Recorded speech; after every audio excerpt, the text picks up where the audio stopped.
चले वतन की ओर डाल के प्रेम की डोर। हम चले वतन की ओर डाल के प्रेम की डोर।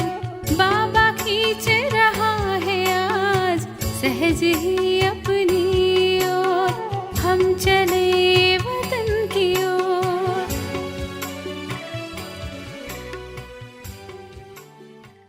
6-2-69 மகிமை கேட்பதை விடுங்கள், மகானாகுங்கள். அனைவரும் நினைவு யாத்திரையில் அமர்ந்திருக்கிறீர்களா? படிப்பினுடைய சாரம் புரிந்துவிட்டதா? அந்த சாரத்தை வாழ்வில் கொணர்ந்து உலகிற்கு அந்த இரகசியத்தை சொல்ல வேண்டும். படைப்பாளர் மற்றும் படைப்பினுடைய ஞானத்தை புரிந்து கொண்டீர்கள். நிறைய கேட்டுவிட்டீர்கள். ஆனால் இப்பொழுது என்ன கேட்டிருக்கிறீர்களோ அதன் சொரூபமாகி அனைவருக்கும் காண்பிக்க வேண்டும். எப்படி காண்பிப்பீர்கள்? உங்களுடைய நடத்தையினால் தந்தை மற்றும் தாதாவினுடைய நடத்தை தென்பட வேண்டும். உங்களுடைய கண்களில் அந்த தந்தையே பார்க்க வேண்டும். உங்களுடைய வார்த்தைகளினால் அவருடைய ஞானத்தை கேட்க வேண்டும். ஒவ்வொரு நடத்தையிலும் ஒவ்வொரு குணாதிசயம் அடங்கியிருக்க வேண்டும். தந்தையின் குணாதிசயம் மட்டுமல்ல, ஆனால் தந்தையினுடைய குணாதிசயத்தை பார்த்து குழந்தைகளும் குணசீலன் ஆக வேண்டும். உங்களுடைய சித்திரத்தில் அந்த அளவு அலௌகீக சித்திரத்தை காண வேண்டும். உங்களுடைய வியக்த ரூபத்தில் அவ்வியக்த மூர்த்தி தென்பட வேண்டும். அப்படி முயற்சி செய்து பாப்தாதாவினுடைய உழைப்பினுடைய பலன் சொரூபத்தை காட்ட வேண்டும். எப்படி அஞ்ஞான காலத்தில் கூட சில குழந்தைகள் தந்தையைப் போலவே தென்படுவார்கள். அவர்களுடைய பேச்சு நடத்தை தந்தையினுடையதைப் போலவே தென்படும். இவ்விதமே யார் ஒப்பற்ற குழந்தைகளாக இருக்கின்றனரோ அந்த ஒவ்வொரு குழந்தையின் மூலம் தந்தையினுடைய குணம் வெளிப்பட வேண்டும். அவசியம் வெளிப்படும். எவ்வாறு வெளிப்படும்? அதற்கான முக்கிய முயற்சி என்ன செய்ய வேண்டும்? முக்கியமான விஷயம் என்னவென்றால் நினைவு யாத்திரை அவ்வியக்த ஸ்திதியில் நிலைத்திருந்து செய்ய வேண்டும். இதை சாகார ரூபத்தின் வாயிலாகவும் கேட்டுக்கொண்டிருக்கிறீர்கள். இப்பொழுது குழந்தைகள் அதிகம் எதிர்கொள்ள வேண்டியிருக்கிறது. எனினும் சக்தி கூடவே இருக்கிறது. அதனால் எதுவும் கடினமல்ல. ஒரு விஷயத்தை மட்டும் அனைவரும் கவனத்தில் கொள்ள வேண்டும். அது என்னவென்றால் எதிர்கொள்ளும் பொழுது இடையில் தடையும் வரும். எதிர்நோக்குவதில் தடை என்ன வரும் தெரியுமா? தேகாபிமானம். தேகாபிமானமே மூல விஷயமாகும். ஆனால் எதிர்நோக்குவதற்காக இடையில் விருப்பம் தடையை ஏற்படுத்தும். என்ன ஆசை? எனது பெயர் இருக்க வேண்டும். நான் அப்பேற்பட்டவராக இருக்கிறேன். என்னிடம் ஏன் ஆலோசனை கேட்கவில்லை? எனக்கு ஏன் மதிப்பு கொடுக்கவில்லை? ஆகிய இந்த அநேகவித விருப்பங்கள் தடையாக வரும். ஆனால் நாம் எந்த விருப்பமும் கொள்ளக்கூடாது. எதிர்நோக்க வேண்டும் என்பதை நினைவில் வைக்க வேண்டும். ஒருவேளை ஏதாவது விருப்பம் கொண்டால் எதிர்நோக்க முடியாது. மேலும் அவ்வியக்த ஸ்திதியில் மகான் ஆவதற்காக எந்த ஒரு விஷயத்தை கூறிக்கொண்டிருக்கிறீர்களோ அதை தாரணை செய்தால் மிக விரைவில் மற்றும் எளிதாக அவ்வியக்த ஸ்திதியில் நிலைத்து விடுவீர்கள். அது என்ன விஷயம்? நாம் தற்பொழுது விருந்தாளியாக இருக்கிறோம். ஏனெனில் நீங்கள் அனைவரும் கூட சூட்சும வதனம் வழியாக வீடு செல்ல வேண்டும். நாம் விருந்தாளி என்று புரிந்து கொள்வதால் மகான் ஸ்திதியில் நிலைத்து விடுவீர்கள். விருந்தாளி என்பதற்கு பதிலாக ஒரு வார்த்தையில் சிறிது வித்தியாசம் வந்துவிட்டால் வீழ்ச்சியும் வந்துவிடும். அது என்ன வார்த்தை? விருந்தாளி என புரிந்து கொள்ள வேண்டும். ஆனால் மகிமையில் வரக்கூடாது. ஒருவேளை மகிமையில் வந்துவிட்டால் விருந்தாளி ஆக மாட்டீர்கள். விருந்தாளி என புரிந்து கொண்டால் மகான் ஆவீர்கள். சிறிய வித்தியாசம்தான், விருந்தாளி மற்றும் மகிமை. ஆனால் சிறிய வித்தியாசம் கூட நிலையை மிகவும் ஏற்ற இறக்கமுடையதாக செய்துவிடுகிறது.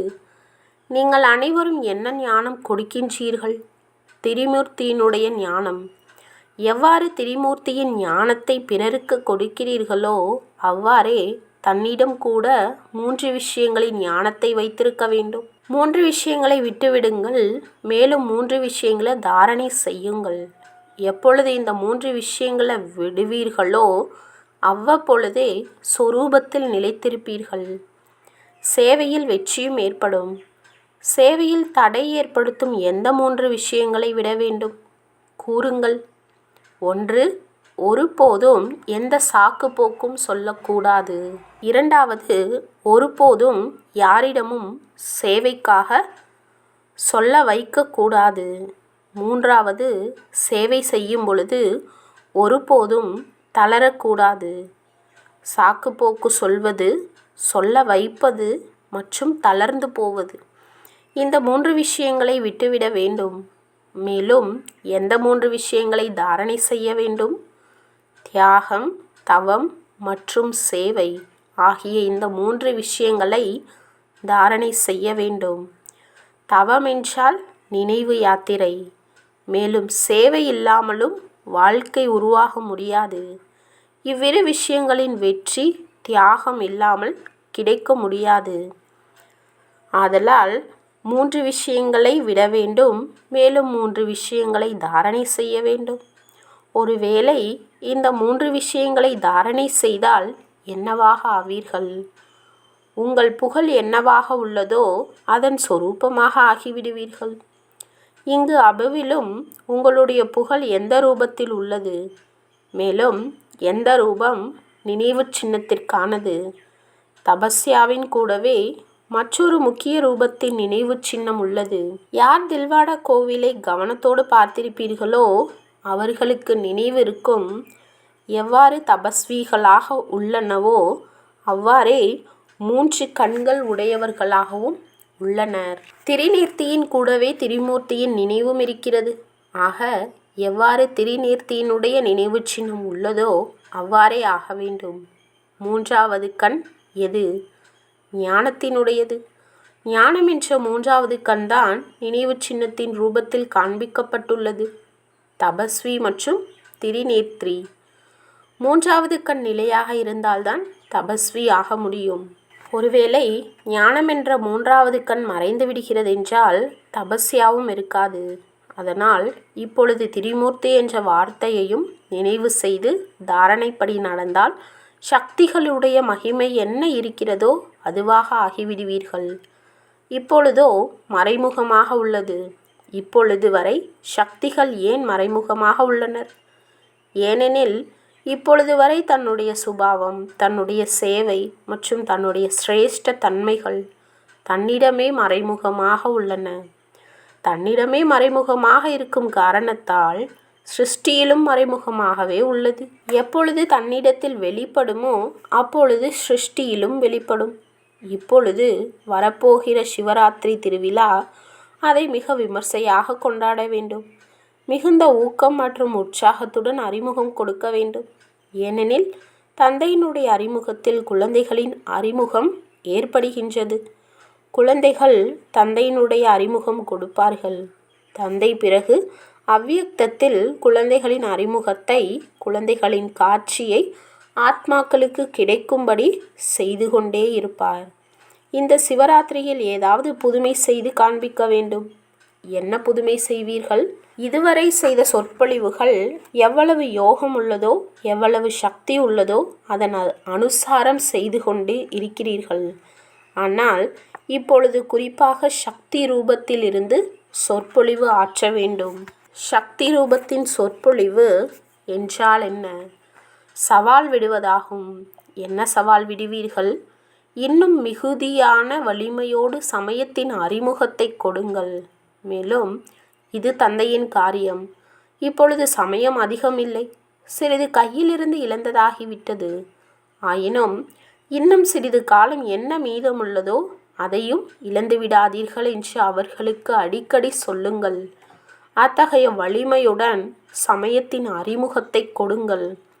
தற்காலத்தில் விஞ்ஞானிகள் தொலைவில் தனது இடத்தில் இருந்த வண்ணமே அணுகுண்டு வெடிக்கப்பட வேண்டிய இலக்கில் வெடிக்கச் செய்ய முடிகிறது.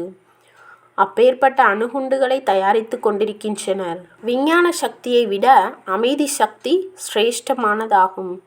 எவ்வாறு அந்த விஞ்ஞானிகள் குண்டுகளை தயாரிக்கின்றனர், அவ்வாறு இப்பொழுது சக்திகள் அமைதி சக்தியின் குண்டுகளை போட வேண்டும். துவக்கத்தில் சக்திகளின் சவால்தான் இருந்து வந்தது. இப்பொழுது துவக்கத்தில் இருந்தது போன்றே சவால் இல்லை. இப்பொழுது விஸ்தாரத்தில் வந்துவிட்டனர்.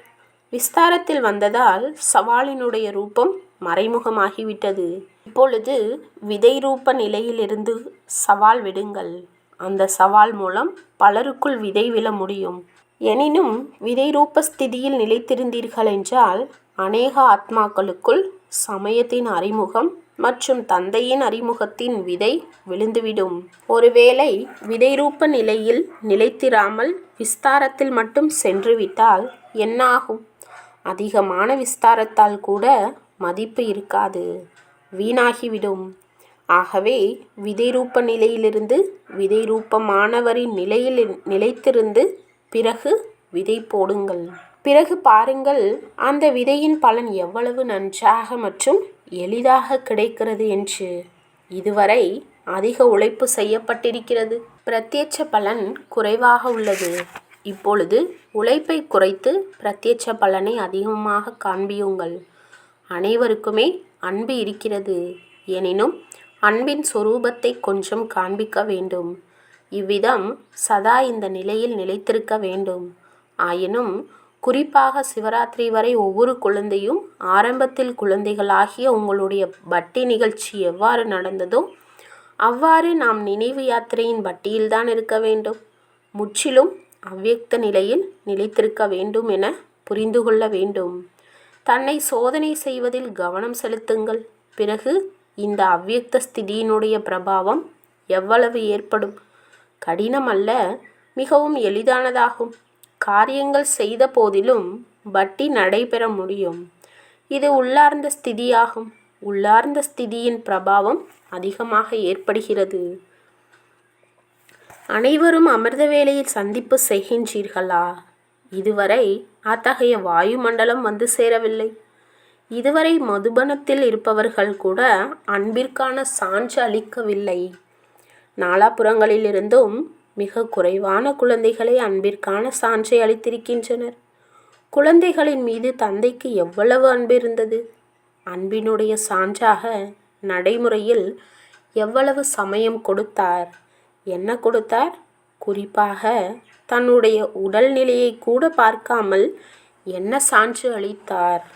தன்னுடைய சரீர நிலையை கூட பார்க்காமல் எவ்வளவு சமயம் குறிப்பாக சக்திமிக்க ஒளியை கொடுத்தார்? எவ்வளவு காலம் அன்பிற்கான சான்றளித்தார்? அதன் விளைவு சரீரத்தின் மீது ஏற்படுகிறது என்று நீங்கள் கூறினீர்கள். எனினும் பாபா தன்னுடைய சரீரத்தை பார்த்தாரா? இது அன்பின் சான்றாகும். இப்பொழுது குழந்தைகளும் அவரது அன்பிற்கு கைமாறாக சான்றளிக்க வேண்டும். என்ன கர்மம் செய்து காண்பித்தாரோ அதையே செய்ய வேண்டும். அமிர்த வேளையில் எவ்வாறு சாகார ரூபத்தில் செய்து காண்பித்தாரோ குழந்தைகளும் செய்ய வேண்டும். எழுந்து விட்டோம், மேலும் அமர்ந்து விட்டோம் என இந்த விஷயத்தில் தனது உள்ளத்தை மகிழ்வித்துக் கொள்கின்றனர். இதுவரை இந்த முடிவே பார்க்கப்பட்டது. ஆனால் அந்த ஆத்மார்த்தமான சக்தி சுரூபமான நினைவு இருப்பதில்லை. சக்தி ரூபத்திற்கு பதிலாக என்ன கலந்துவிட்டது? சோம்பேறித்தனம். சோம்பேறித்தனம் கலந்து விட்டதால் சந்திப்பு செய்தாலும் தொடர்பு தெளிவாக இருப்பதில்லை. ஆகவே சந்திப்பின் மூலம் என்ன அனுபவம் ஏற்பட வேண்டுமோ அது ஏற்படவில்லை. கலப்படம் இருக்கிறது. இங்கே ஆரம்பம் செய்தீர்கள் என்றால் மதுபன் வாசிகளை கண்டு அனைவரும் செய்வார்கள். மதுபன்வாசிகள் குறிப்பாக அன்பானவர்களாக இருக்கின்றனர். அவர்கள் குறிப்பாக தியாகம் செய்ய வேண்டும். அன்பில் எப்பொழுதும் தியாகம் செய்யப்படுகிறது. நல்லது. तो बच्चों को तो सर्विस करनी है जो बाबा कहते हैं सबको ये बताओ कि देखो तुम्हारा एम एंड ऑब्जेक्ट ये है, एक गीता है बगैर, ये राजयोग है ना बच्चे। कैसे है राजयोग? बिल्कुल सहज है कि बाप को याद करो तो ये वैसा मिलेगा तुमको। ओम शांति।